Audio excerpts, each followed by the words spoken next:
Welcome to Fertiflix. I am Dr. Prajakta Mahajan. I am a gynecologist and infertility specialist at Fertiflix Women's Clinic, Pune.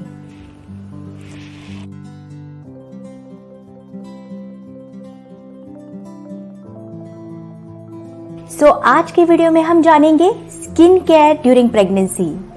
क्या आप वो celebrity healthy glowing skin चाहते हैं आपके pregnancy के दौरान? आपके लिए मैं शेयर करूंगी कुछ टिप्स। इस वीडियो में हम जानेंगे मुहासे यानी acnes during pregnancy, pigmentations during pregnancy, stretch marks के लिए क्या किया जा सकता है, स्ट्रेच मार्क के पीछे का रीजन हम जान लेंगे और क्या प्रोडक्ट्स आपने प्रेगनेंसी में यूज करने चाहिए और कौन से अवॉइड करने चाहिए। So stay tuned.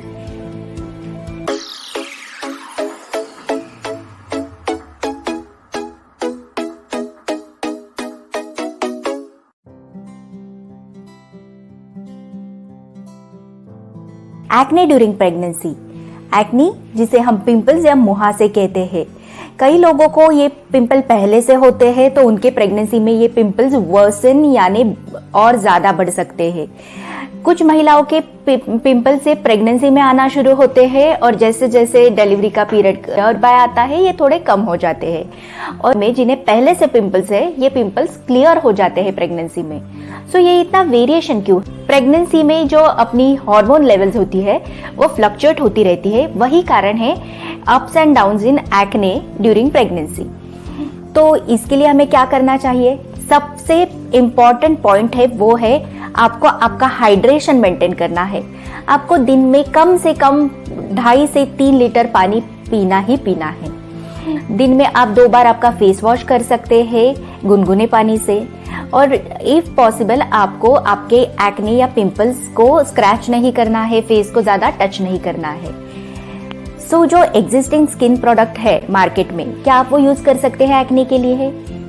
तो नहीं। प्रेगनेंसी में हम जो कॉमनली एक्ने ट्रीटमेंट के लिए यूज किए जाते हैं जिसमें आता है ट्रेटिनोइन, आइसोट्रेटिन्स, ये विटामिन ए के सप्लीमेंट्स है, इनको अवॉइड करते हैं क्योंकि इनसे होने वाले बच्चे में कई बार हार्मफुल इफेक्ट देखे गए हैं। ये छोड़ के जो एंटीबायोटिक यूज होता है टेट्रासाइक्लिन, वो भी आपको अवॉइड करना है। सैलिसिलिक एसिड, ये जो एसिड है इसके प्रोडक्ट्स भी आपको प्रेगनेंसी में अवॉइड करने हैं। हाइड्रोक्विनोन जो हम पिगमेंटेशन के लिए प्रिस्क्राइब करते हैं, एक्ने की वजह से डार्क स्पॉट्स होते हैं उसके लिए प्रिस्क्राइब करते हैं, वो भी प्रेगनेंसी में अवॉइड करना है। प्रेगनेंसी में एक्ने क्लियरेंस के लिए क्या यूज कर सकते हैं? आप एज़िलिक एसिड यूज कर सकते हैं, आप नायासिनामाइड यूज कर सकते हैं और विटामिन सी के प्रोडक्ट्स यूज कर सकते हैं।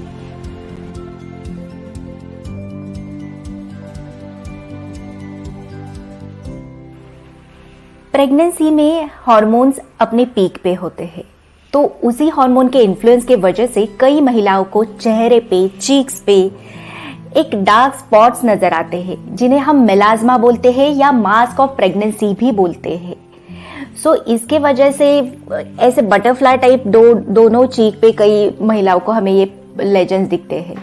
ये स्पॉट सेकेंड ट्राइमेस्टर में कॉमनली देखे जाते हैं और ये डिलीवरी होने के बाद भी परसिस्टेंट रहते हैं, हालांकि उनकी इंटेंसिटी थोड़ी सी लाइट होती है। तो इन्हें कैसे अवॉइड करें?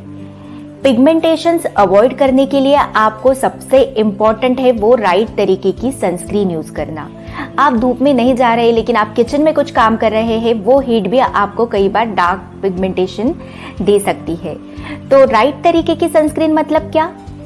रूटीन सनस्क्रीन हम प्रेगनेंसी में प्रिस्क्राइब नहीं करते।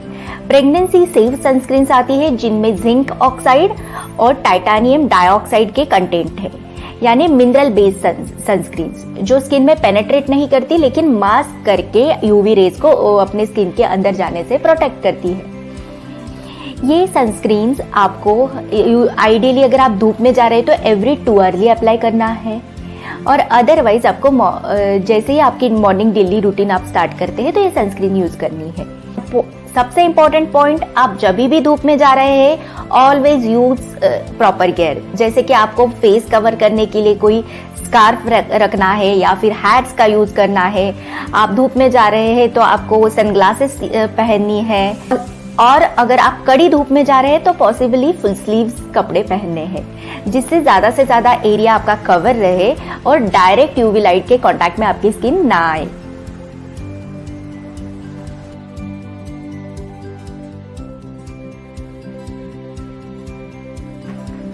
प्रेगनेंसी में स्पेसिफिकली 30 हफ्तों के बाद कॉमनली देखे जाने वाली समस्या है स्ट्रेच मार्क। ये स्ट्रेच मार्क क्यों होते हैं?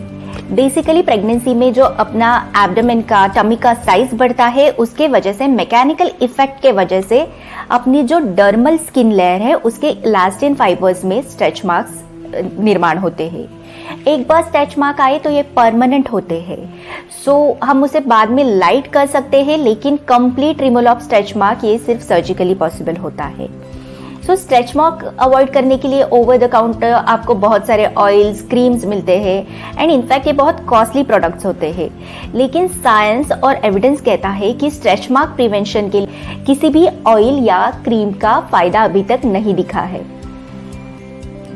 और स्ट्रेच मार्क ये कई बार हेरिडिटरी भी देखे गए हैं कि अगर आपके फैमिली में ज्यादा स्ट्रेच मार्क की टेंडेंसी है तो आपको भी ज्यादा दिखेंगे। आपके फैमिली में स्ट्रेच मार्क की टेंडेंसी कम है तो आपको स्ट्रेच मार्क्स कम दिखेंगे। सो रादर देन किसी एक्सपेंसिव ऑयल या क्रीम्स का सहारा लेने के अलावा आप आपका हाइड्रेशन मेंटेन रखना, ये सबसे इंपॉर्टेंट पॉइंट है स्ट्रेच मार्क के लिए। अगर आपको स्ट्रेच मार्क की समस्या बहुत बॉदर कर रही है तो उसके लिए लेजर्स की ट्रीटमेंट और ममा मेकओवर यानी जिसमें हम कार्बोक्सी लेजर्स यूज करते हैं, वो स्ट्रेच मार्क के लिए एक प्रॉपर रेमेडी है।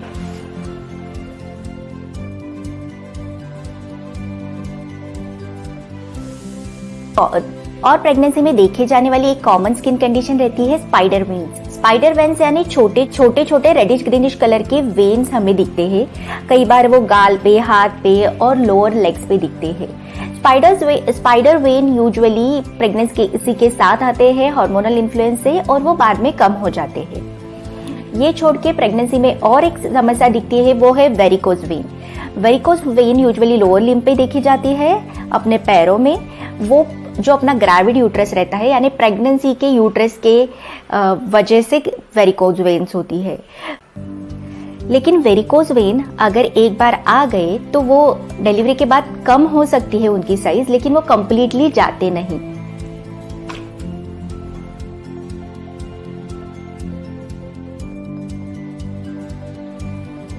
सो in general skin care tips क्या रहेंगे? प्रॉपर हाइड्रेशन यानी वाटर इनटेक आपको मेंटेन करना है, कम से कम 2.5 से 3 लीटर का। वो छोड़ के आपके स्किन को मॉइस्चराइज करना है। आप नॉर्मल मॉइस्चराइजर यूज कर सकते हैं या जो बेबी मॉइस्चराइजर रहता है वो भी यूज कर सकते हैं। अगर आपको कोई स्पेसिफिक स्किन केयर जैसे कि कोई सीरम हो गया, नाइट क्रीम हो गया, ये यूज करने हैं, उसके इंग्रेडिएंट्स में विटामिन सी का समावेश हो सकता है, एजिलिक एसिड का समावेश हो सकता है और बेंजाइल पेरोक्साइड 2.5% में आप इंक्लूड कर सकते हैं। एंटीबायोटिक का सेवन कम से कम रखें अगर आपको कोई स्किन प्रॉब्लम है तो भी। अगर आपके पास ऐसे कोई स्किन प्रोडक्ट्स है जिसमें मल्टीपल इंग्रेडिएंट्स है तो वो यूज करना है या नहीं, ये आप एक बार डॉक्टर से डिस्कस कर लें। और प्रेगनेंसी में मेकअप भी मिनिमम यूज करना है, ज्यादा फ्रेग्रेंस वाले मेकअप प्रोडक्ट्स नहीं यूज करने हैं। So this is all about skin care during pregnancy. अगर आपको ये वीडियो पसंद आई तो please like, share, subscribe to my channel and comment below. If you want more content on this topic or any other women's health related topic, let us know.